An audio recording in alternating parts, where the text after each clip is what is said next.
What if a quiet boy from a forgotten rural town suddenly knew things about space that not even NASA had publicly admitted? What if his hand-drawn diagrams revealed precise trajectories of a mysterious object hurtling through our solar system, an object the scientific community barely understood, let alone discussed? And what if he claimed to see these visions at night during dreams he couldn't control? In the sleepy outskirts of Pinedale, Wyoming, 9-year-old Daniel Whitaker began sketching star maps so intricate they resembled classified orbital charts. He had never studied astronomy. He didn't even own a telescope.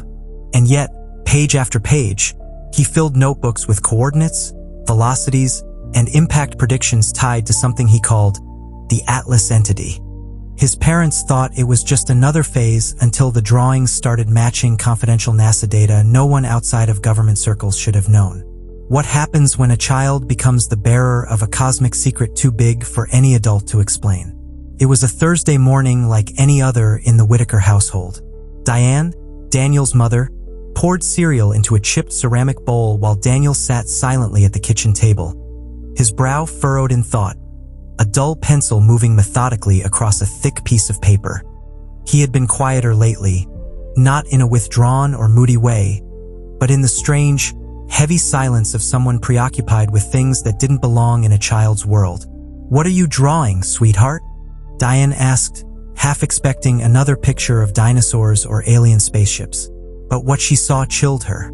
Dozens of elliptical orbits, intersecting lines, strange notations scribbled in the corners like formulas, and a single word written in large block letters, 3I Atlas. Daniel didn't look up. "It's coming soon," he said softly. "But it's not just a rock. It's sick. Something's wrong with it." At first, Diane thought it was just a child's vivid imagination. Daniel had always been a dreamer. He once spent an entire week convinced squirrels could read minds. But this felt different. The details were too specific. When she asked what 3I Atlas meant, Daniel said it was the name of a traveler. "It came from outside," he whispered, "far outside, and it wasn't supposed to be seen." That night, she Googled the term out of curiosity. To her shock, she found a single obscure scientific abstract referencing an object officially named 3I Atlas, the third known interstellar object to ever enter our solar system. The publication was dated just 4 days prior. How had Daniel written it down a week ago? The next day, Diane visited Daniel's school, clutching a handful of his drawings and hoping to find someone who could make sense of them.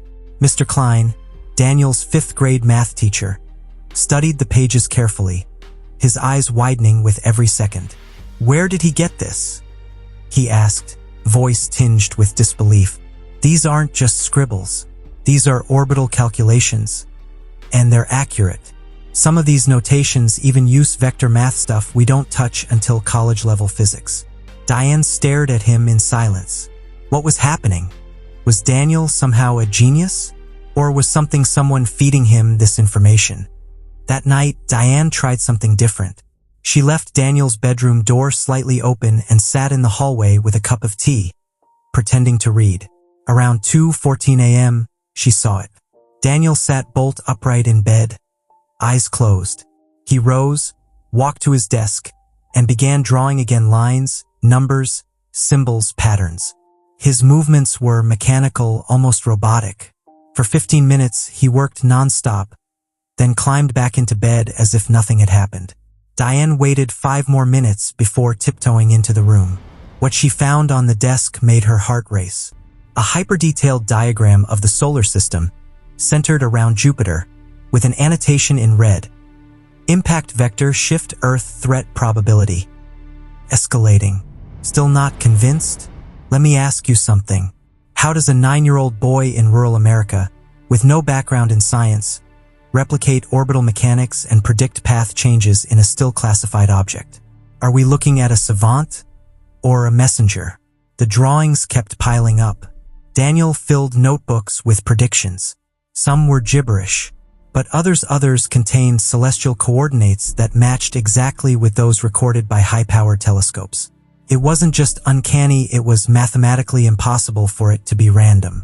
Diane began keeping a secret archive of everything. And slowly, She started to believe her son wasn't inventing these things. He was receiving them. Subscribe if you're enjoying the video. The story's about to take a darker turn. 3 days later, Diane received an unmarked envelope in the mailbox. Inside was a single printed photo, one of Daniel's drawings. Except this version had military watermarks. At the bottom, it read, "Property of USSF. Eyes only. Classified. No return address. No explanation. Just a warning. Monitor his activity. You are not alone." That evening, Diane confronted Daniel. "Where are these drawings coming from?" she asked, kneeling in front of him. Daniel didn't blink. "From the house that's not a house," he said cryptically. "They show me. Every night. They're scared too." And then the dreams changed. Daniel began muttering numbers in his sleep. Sometimes entire sequences, other times just fragments, longitude, declination, timestamps. One night he murmured, 42.13, -65.9. Window closes in 37 days. Diane recorded it and searched the coordinates. They pointed to an empty region of the Pacific Ocean, exactly where seismic activity had recently spiked without explanation. Was something already approaching Earth? Or was something already here? That weekend, desperate for answers, Diane drove Daniel to a nearby university where an old friend of hers, Dr. Clara Moreno, worked as a researcher in astrophysics. Clara was skeptical until she saw the documents. Her face went pale. She pulled Diane aside and whispered, "These diagrams, I've seen some of them before, in private NASA briefings. They're not public yet. How does your son know about the trajectory shift after Jupiter? That's not even in the peer-reviewed models." She turned to Daniel. "Who's showing you these things?" Daniel's answer was chilling. "The ones inside Atlas. They want someone to know before it's too late." Dr. Moreno sat frozen for a moment, her pen suspended in midair. "The ones inside Atlas?" she repeated. Daniel nodded, calm as ever, his gaze distant as if listening to something only he could hear. Clara swallowed hard, her mind running through every logical possibility. Coincidence, fraud, fabrication, but none of it fit. "Daniel," she said slowly, "do they talk to you?" He nodded again. "Not like voices," he explained. "It's more like pictures, sounds, feelings. Sometimes I wake up and I already know things I didn't before. They're scared, Dr. Clara. They keep saying it's too close now, that someone is making it worse." Diane's hands trembled. "Making what worse?" Daniel looked up at his mother with eyes that seemed older than his years. "The thing they call the containment pulse. Humans are doing it. They're trying to break the traveler." For the first time in her scientific career, Dr. Moreno didn't know what to say. The containment pulse? That phrase didn't exist in any public database she could access. Yet Daniel spoke it fluently, as if reciting from an unseen manual. "Show me one of your drawings," Clara asked softly. Daniel flipped through his notebook until he found a fresh page, a chaotic network of curved lines converging around a single point marked in bold. Jupiter critical node. Next to it, he'd written what looked like equations describing energy waves. "They're going to use invisible waves," he murmured. "They think it'll make Atlas break apart before it gets too close. But if they do, pieces will fall this way." He pointed directly at Earth's orbit. Diane exhaled shakily. "Clara, what does that mean?" she asked. Dr. Moreno leaned back, her mind racing. If this is even remotely accurate," she began carefully, "then someone's planning an artificial fragmentation. That's something NASA and the US Space Force have been experimenting with, gravitational interference via micropulse energy bursts. But it's all theoretical, Diane. None of it's supposed to be active." Daniel, however, interrupted her softly. "They already started." He turned to the window, watching the late afternoon sky dim into violet. "They think they can control it, but the ones inside Atlas say the energy wakes it up. It's not just a rock, it's alive in a way we don't understand." The word alive hung in the air like a spark about to ignite. Diane laughed nervously. "Alive? Honey, you mean like it's made of organisms. Daniel shook his head. Not like us. It's a home. They built it long ago before their world died. But it caught something that eats light. His eyes filled with tears. Now it's dying too. Clara's pulse quickened. Daniel, who are they? She asked. The boy hesitated. They call themselves the Keepers. They don't want to hurt us, but they can't stop what's coming. His voice trembled slightly, and NASA already knows. Later that night, when Diane thought Daniel was asleep, she and Clara sat in the kitchen, whispering. The laptop on the table displayed an open window filled with restricted access documents Clara had no right to show. This is the 3I/Atlas observation log, she said, scrolling through a list of classified entries. It was first detected by the Atlas telescope in Hawaii 3 weeks before it became public knowledge. Look here, entry 2:17. Anomalous deceleration recorded. Object speed decreased by 6% relative to projections. That shouldn't be possible for an interstellar object. They don't slow down ever. Diane leaned closer. So Daniel's drawings match this data almost perfectly, Clara finished grimly. He knew it was slowing down before NASA did, but that was just the beginning. Within days, strange men began showing up around their neighborhood, men in plain suits, driving unmarked black SUVs, pretending to fix power lines or deliver packages. Diane noticed one parked car that stayed overnight outside their house. She felt it in her bones. They were being watched. Then, one evening, her phone buzzed with an unknown number. The message read, "We know about the boy. Do not contact the press." That was it. No name, no threat, no follow-up. Just a cold warning that made her stomach twist. What would you do in her place? Would you go to the authorities? Or run? Dr. Moreno insisted they couldn't go public yet. We need more proof, she argued. If we expose this too soon, they'll discredit us, maybe even take Daniel away. But Diane couldn't shake the sense that time was running out. Every night, Daniel's drawings grew darker literally. He began using charcoal, shading massive black spirals engulfing smaller dots labeled as planets. In the center of each spiral, he'd write the same haunting phrase, "The devourer follows."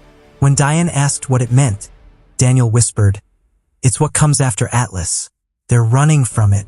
They thought they could hide here, but it's already seen us."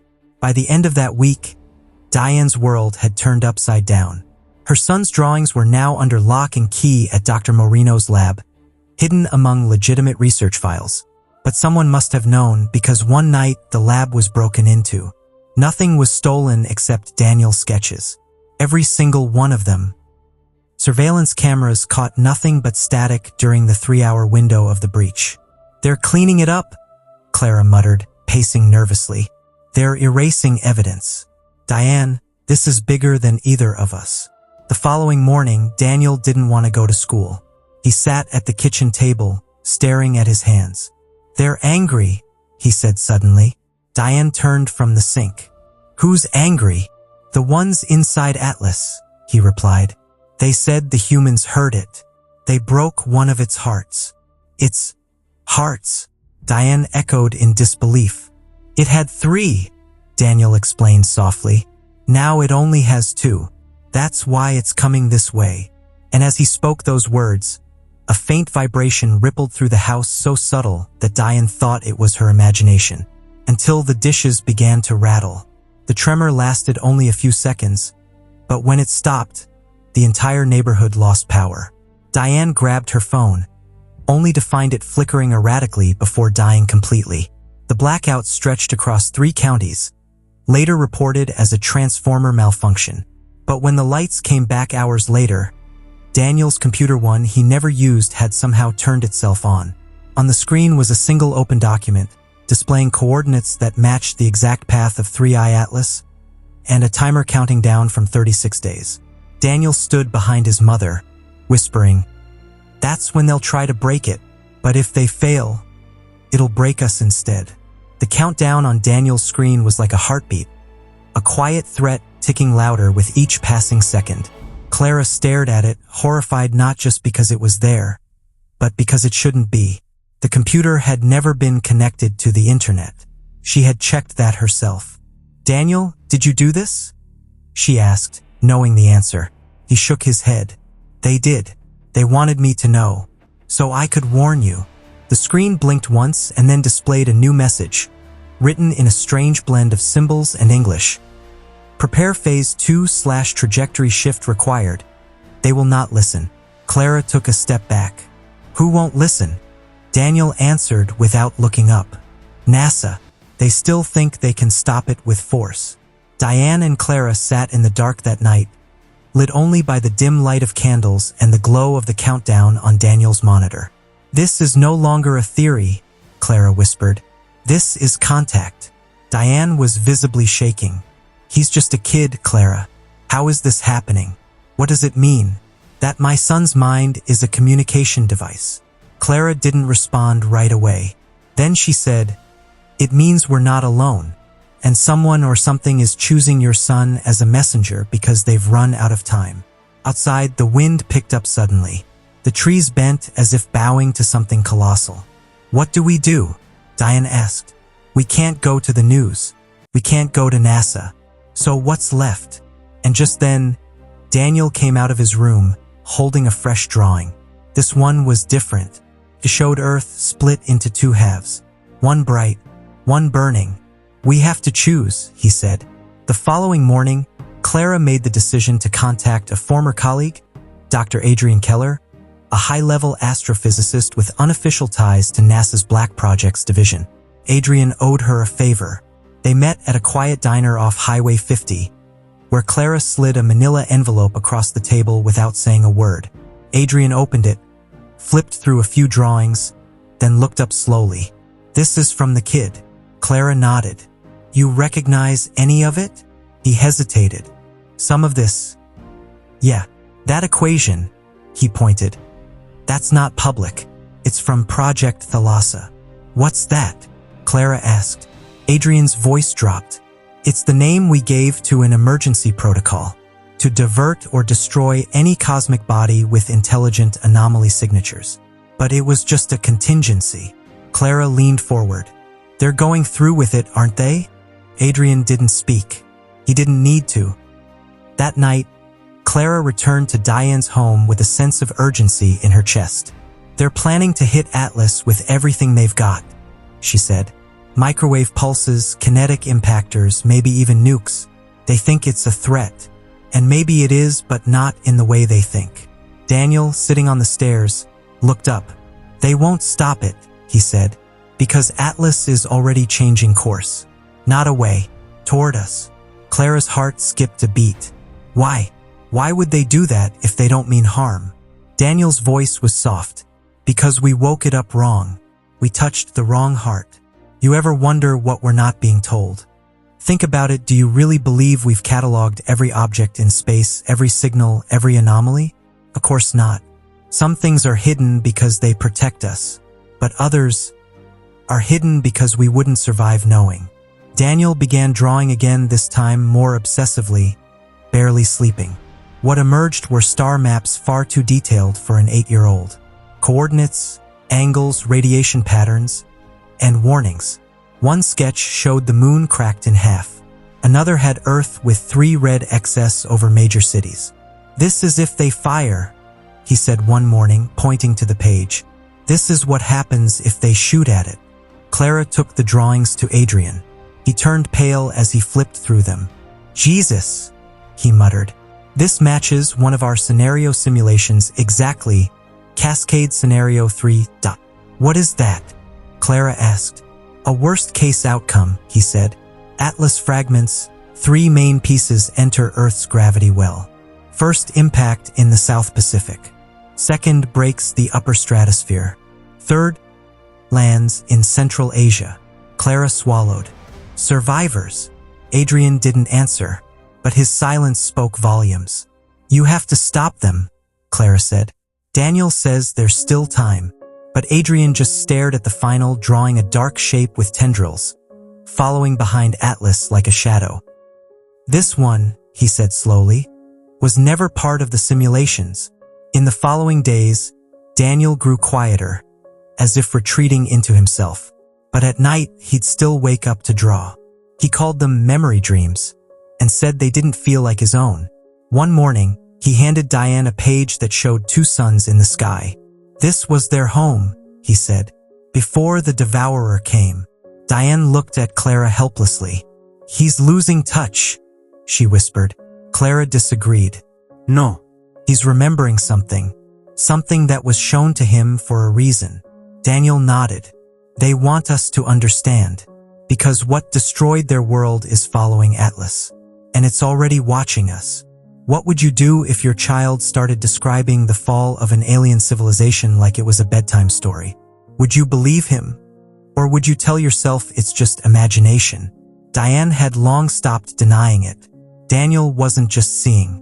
He was witnessing, reliving, and now the pressure was mounting.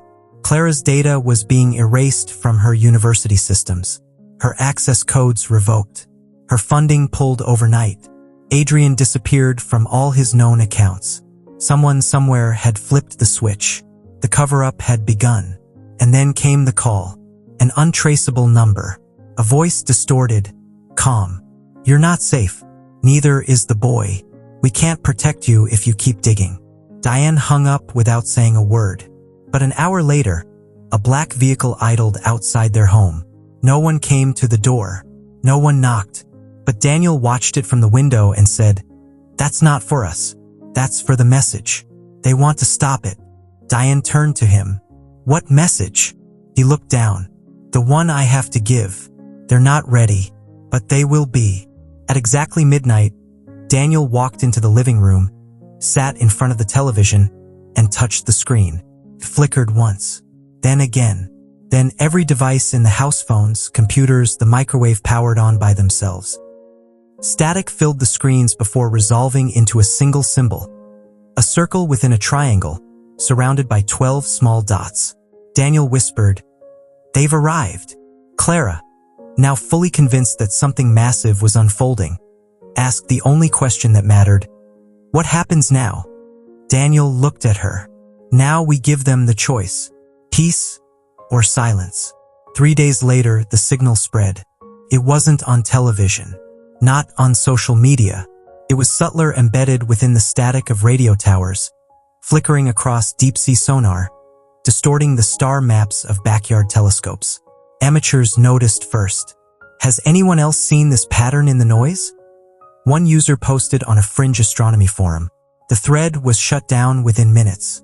Meanwhile, Daniel kept drawing 12 shapes now, each one glowing with intricate geometry. "They're here," he said. "Each ship has a purpose. Some observe, some protect. One warns." Clara cross-referenced the symbols and came up empty. But Daniel already knew. "These are the 12 houses," he whispered, "and they all fear what follows." In a last effort to be heard, Clara uploaded Daniel's documents, sanitized versions, with locations scrubbed to a private network of independent astronomers. Within 48 hours, one returned with alarming confirmation. "These match unexplained electromagnetic signatures we've picked up across several observatories: Chile, South Africa, Antarctica, all within the last 72 hours. Another wrote, "We've triangulated a new object moving at a subliminal, but still unexplained trajectory behind Atlas. Its heat signature suggests artificial origin." The replies were quickly deleted, but not before Clara downloaded everything. She turned to Diane. "We're no longer dealing with one anomaly.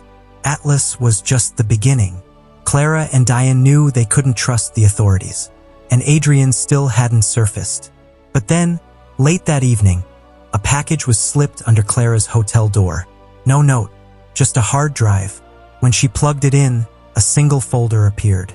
Inside were top-secret NASA briefings, intercepted transmissions, and one chilling file labeled audio_event_243A. She played it, static. Then a voice, not human, not synthetic, like something mimicking speech from another memory.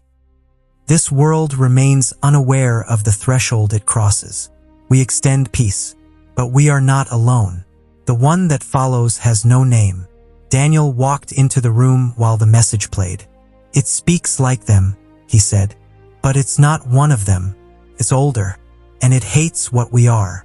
That same night, Daniel had a seizure. It lasted exactly 3 minutes and 17 seconds. When he woke up, he asked for a pencil. His hands trembling, he drew a new shape. This time it was jagged, asymmetric, and completely blacked out.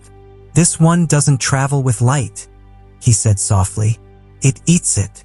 Clara scanned the drawing and compared it to deep space infrared readings. There was a match barely visible in the data, an area behind Atlas where light seemed to bend unnaturally. No stars, no radiation, just a void. "A gravitational anomaly," Clara whispered. Daniel shook his head. "No, a predator." Subscribe if you're enjoying the video. This story's only getting stranger. Back at NASA's Deep Space Communication Hub in Maryland, an emergency protocol was triggered. A series of encrypted signals had been intercepted coming from within the solar system but not from any satellite, probe, or known object. The origin, right near Jupiter. The same sector Atlas was approaching. The signal pattern resembled ancient mathematical constants but altered in ways no human system had used. "It's like someone's taking our math and upgrading it," one technician muttered. The director ordered silence. "Quarantine the feed. No leaks." But within hours, the signal had been mirrored to amateur radio stations across 4 continents. Someone or something was bypassing the official channels. Clara received a copy of the waveform from an anonymous sender. She asked Daniel what it meant.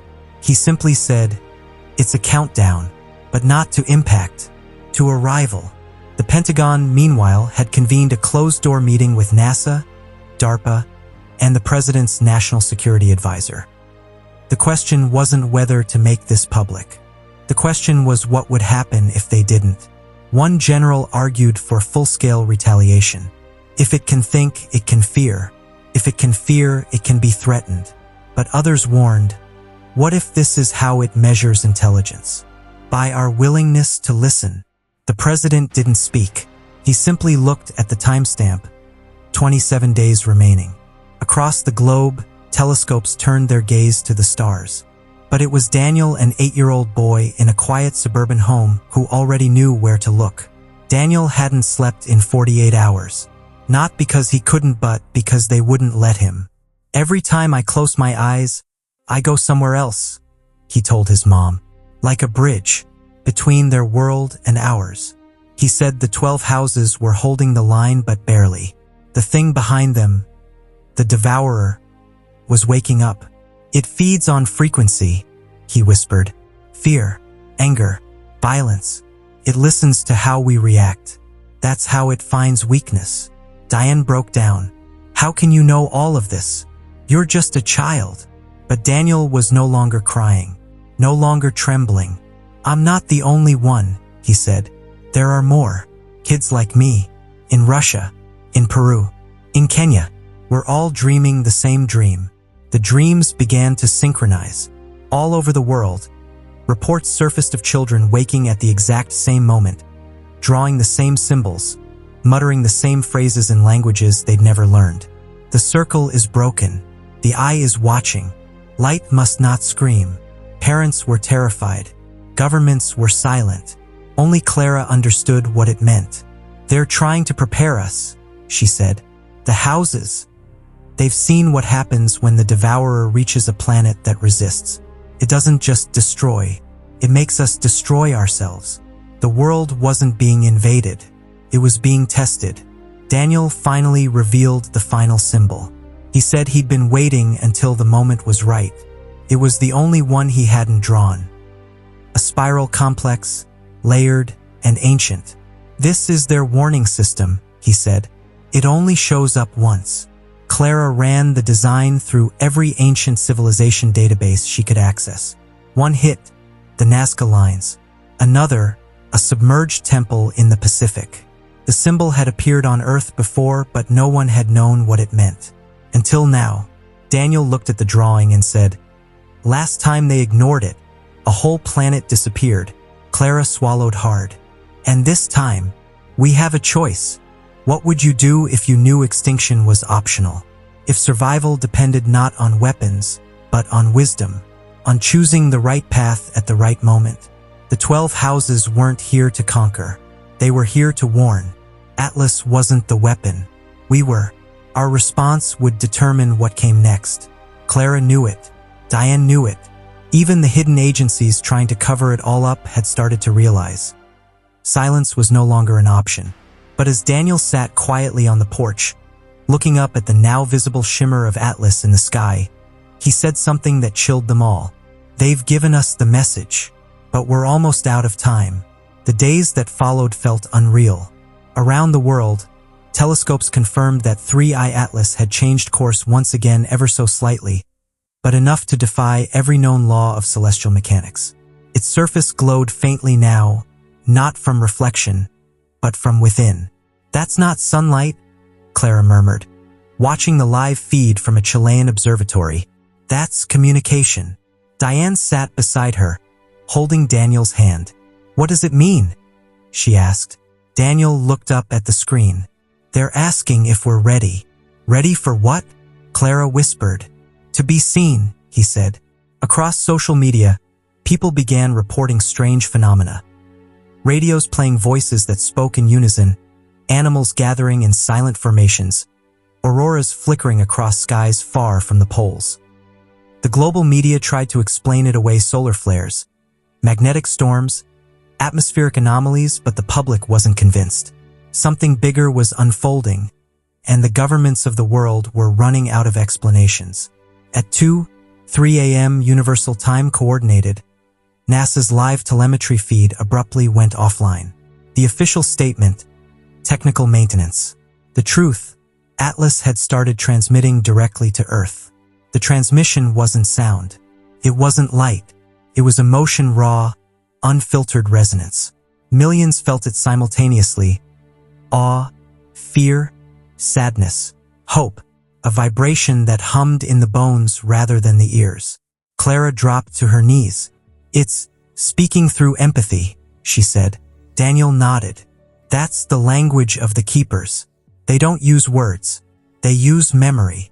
Around the world, people reported seeing visions. Alien cities beneath twin suns, oceans of liquid crystal, the final flight of a civilization devoured by shadow. Humanity wasn't just receiving a message, it was remembering one. Diane clutched her son tightly. "Make it stop, please," she begged. Daniel shook his head. "We can't stop it. It's showing us what happens if we repeat their mistake." Clara stared out the window at the faint shimmer in the night sky. "They destroyed themselves trying to fight what couldn't be fought," she whispered. "The devourer." Daniel turned toward her. "Yes, and now it's awake again because we woke Atlas the wrong way. But they're giving us a chance to end the cycle." "How?" Diane asked desperately. "By choosing peace before fear chooses for us." Governments, in chaos, launched emergency measures. Nuclear silos armed under the pretense of planetary defense.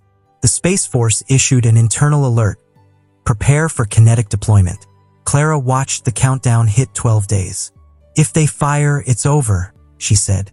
"It'll react exactly like Daniel warned." But inside the control rooms of power, fear ruled logic. Anonymous footage leaked of generals debating whether to blind the anomaly. One voice on the recording said, "Even if it's sentient, it's entering restricted space. We'll treat it like a threat." Humanity, once again, was preparing to repeat history. That night, Daniel vanished. His bedroom window was open, the curtains fluttering in a cold wind that hadn't existed moments before. Diane screamed for him, but there were no footprints, no sound, only a faint hum in the air. Hours later, every global tracking system picked up a new signal near Atlas. A small object, human-sized, moving in perfect synchronization with the alien body. Clara wept. "He's with them," she whispered. "They took him." But Diane, through her tears, shook her head. "No. He went with them, to tell them we're not all afraid." Then came the silence. For 3 full days, nothing, no radio signals, no internet outages, no government briefings. Just stillness. Humanity held its breath. Until one morning, Every screen on Earth phones, billboards, televisions lit up with a single image. Daniel. His face was calm, his eyes glowing faintly with the same inner light as Atlas. "Don't be afraid," he said softly. "They heard us. They saw your fear and your hope. The houses will not attack. But the devourer is still coming. You have 21 years to change who you are. Use them."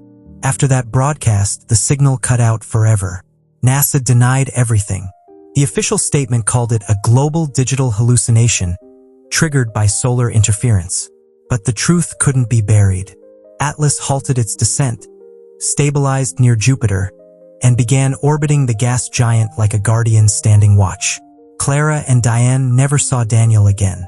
Yet sometimes, during certain nights when the sky shimmered faintly green, Diane would swear she could hear him whisper, "We're not alone."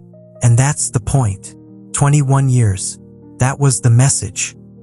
21 years to evolve, to unite, to rise above the patterns that had doomed civilizations before us. Clara published everything she had, the data, the files, the recordings. Most called it fiction. Some called it prophecy. But the truth didn't need belief. The countdown had already begun, not to destruction, but to transformation. And maybe, just maybe, that was what 3i Atlas had been sent for all along, to remind humanity that survival isn't given. It's chosen. So if you've made it this far, ask yourself one thing. What if the story was never about aliens at all? What if it's about us, our capacity to listen, to change, to evolve before it's too late? Because the next visitor might not offer a choice. And when that day comes, will we greet it with fear or with understanding? If this story made you think, don't forget to subscribe, because what's coming next will take you even deeper into the truth hidden among the stars. And remember, sometimes the ones who warn us aren't from out there. They're born right here,